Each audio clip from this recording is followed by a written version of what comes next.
హరే కృష్ణ.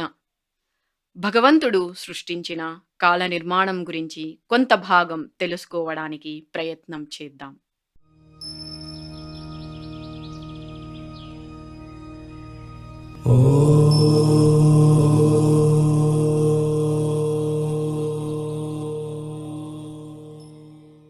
భగవంతుడు సృష్టించిన ఈ విశ్వం యొక్క కాల నిర్మాణం గురించి కొంతవరకు చర్చించుకుందాం.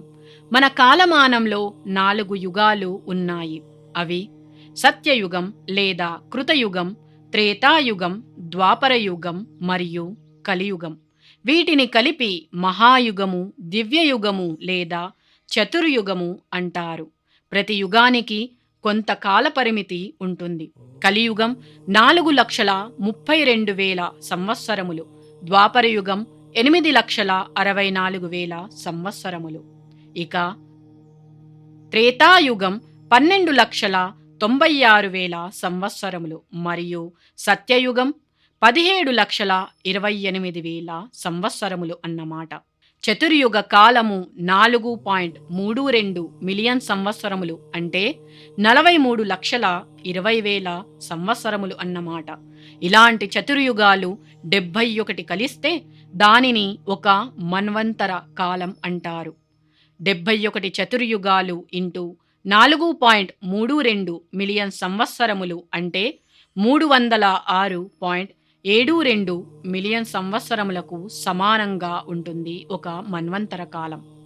ఇలాంటి మన్వంతరాలు 14 ఉంటాయి. ఒక మన్వంతరముకు ఇంకొక మన్వంతరమునకు మధ్య కొంత సమయం ఉంటుంది. దీనిని మనం సంధ్యకాలం అంటాము. అంటే మొత్తం 15 సంధ్యకాలాలు ఉంటాయి. ఈ సంధ్యకాలము 1.728 మిలియన్ సంవత్సరములుగా ఉంటుంది. ఒక మన్వంతర కాలము 306.72 మిలియన్ సంవత్సరములకు సమానంగా ఉంటుంది. ఇక 14 మన్వంతర కాలము 14 ఇంటూ 306.72కు 15 సంధ్యకాలాలు కలిపితే మొత్తం 4.32 బిలియన్ సంవత్సరముల కాలమన్నమాట. ఇది బ్రహ్మకు ఒక పగటి కాల సమయం. ఇలాంటిదే 4.32 బిలియన్ సంవత్సరముల కాలం ఇంకొకటి కలిపితే బ్రహ్మకు ఒక రోజు కాలం. భగవద్గీత 8వ అధ్యాయం 17వ శ్లోకంలో శ్రీకృష్ణ భగవానుడు బ్రహ్మకాలం గురించి ఈ విధంగా వివరిస్తున్నారు. సహస్రయుగ పర్యంతం అహర్యద్బ్రహ్మణో విదుః రాత్రిం యుగ సహస్రాంతం తేహోరాత్రవిదో జనాః. మనుషుల లెక్క ప్రకారం 1000 మహాయుగముల కాలము బ్రహ్మదేవునికి ఒక పగటి కాలం. అతని రాత్రి కూడా అంతే పరిమాణం కలిగి ఉంటుంది. మహాయుగం లేదా చతుర్యుగ కాలము 4.32 మిలియన్ సంవత్సరములు.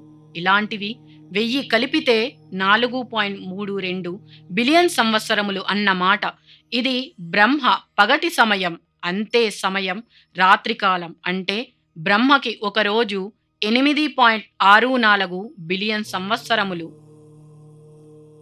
శ్రీమద్భాగవతం 3వ స్కందం 11వ అధ్యాయం 34వ శ్లోకం ప్రకారం యదర్థమాయుషస్తస్య పరార్థమభిధీయతే పూర్వః పరార్థోపక్రాంతో హెపరోధ్య ప్రవర్తతే. బ్రహ్మ జీవితంలోని 100 ఏళ్ల కాలాన్ని ప్రథమార్థం, ద్వితీయార్థమని 2 భాగాలుగా విభజించవచ్చు. బ్రహ్మ జీవితకాల వ్యవధి యొక్క మొదటి భాగం ఇప్పటికే ముగిసింది. రెండవ భాగం ఇప్పుడు వర్తమానంగా ఉంది, అంటే జరుగుతూ ఉంది. ఇది శ్రీమద్ భాగవత శ్లోకం ప్రకారం తెలుస్తోంది. 4.32 బిలియన్ల సంవత్సరాలు పగలు, అంతే బిలియన్ల సంవత్సర కాలం రాత్రి. బ్రహ్మ ఒక రోజు కాలం అవుతుంది, అంటే 8.64 బిలియన్ సంవత్సరాలు అవుతుంది. దీనిని మనం బ్రహ్మ యొక్క రోజు అంటాం. ఇదే విధంగా బ్రహ్మ మొత్తం జీవితకాలం 100 సంవత్సరాలు. ఈ లెక్క ప్రకారం 8.64 ఇంటూ 30 ఇంటూ 12 ఇంటూ 100 అంటే 311.04 ట్రిలియన్ సంవత్సరాలు అవుతుంది. ఇదే విధంగా శ్రీమద్ భాగవతం 3వ స్కందం 11వ అధ్యాయం 34వ శ్లోకం ప్రకారం ఇందాక మనం చెప్పుకున్నట్లుగా సగభాగం జీవితం అయిపోయింది. ఇక మిగిలిన సగం మాత్రం ఉంది. అది ఎంత ఉందో మనం చూద్దాం. బ్రహ్మ యొక్క గడిచిపోయిన కాలం 155.52197 ట్రిలియన్ సంవత్సరాలు. ఇక మిగిలిపోయిన సమయం 155.51803 ట్రిలియన్ సంవత్సరాలు ఉంది. ఇవి రెండు కలిపితే మనకి 311.040 ట్రిలియన్ సంవత్సరాలు వస్తుంది. అంటే మొత్తం కాలం.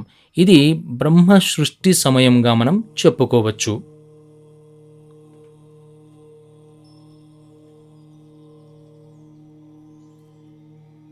ఇంకా బాగా అర్థం కావటానికి మనకి 14 మన్వంతరాలలో ఇప్పటికీ 7వ మన్వంతరం జరుగుతూ ఉన్నది. అయితే ఈ మన్వంతరాలలో మొత్తం 71లో 27 మహాయుగాలు ఇప్పటికే గడిచిపోయాయి. ప్రస్తుతం 28వ మహాయుగంలో 28వ కలియుగం అంటే మనం ఉంటున్న కలియుగం ఇప్పుడు జరుగుతూ ఉంది. మనకి మొత్తం మన్వంతరంలో 71 మహాయుగాలు ఉంటాయి. ప్రస్తుతం మనం ఉన్న కలియుగంలో 5,000 సంవత్సరాలు ఇదివరకే గడిచిపోయాయి. కలియుగ కాలం 4,32,000 సంవత్సరాలు ఉంటుంది. ఇంకా 4,27,000 సంవత్సరాలు జరగవలసి ఉన్నది. ఈ బ్రహ్మ సృష్టి సమయం 311.040 ట్రిలియన్ సంవత్సరాలు అంటే 3,11,04,000 కోట్ల సంవత్సరాలు. ఈ కోటానుకోట్ల సంవత్సరాల సమయం మహావిష్ణువుకు కేవలం ఒకే ఒక్క శ్వాసతో సమానం అవుతుంది.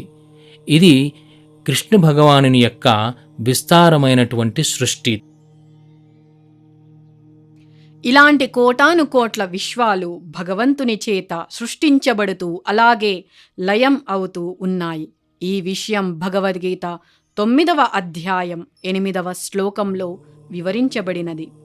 ప్రకృతిం స్వామవష్టభ్య విసృజామి పునః పునః భూతగ్రామామిమం కృష్ణం అవశం ప్రకృతేర్వశాత్. ఈ సమస్త విశ్వము నా అధీనమున కలదు.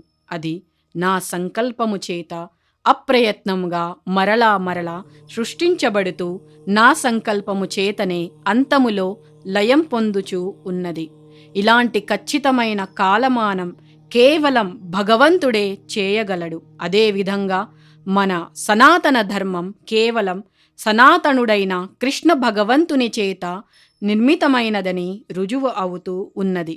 కానీ అర్థం చేసుకోలేని మూఢులు మాత్రం అపహాస్యం చేస్తూ ఉంటారు.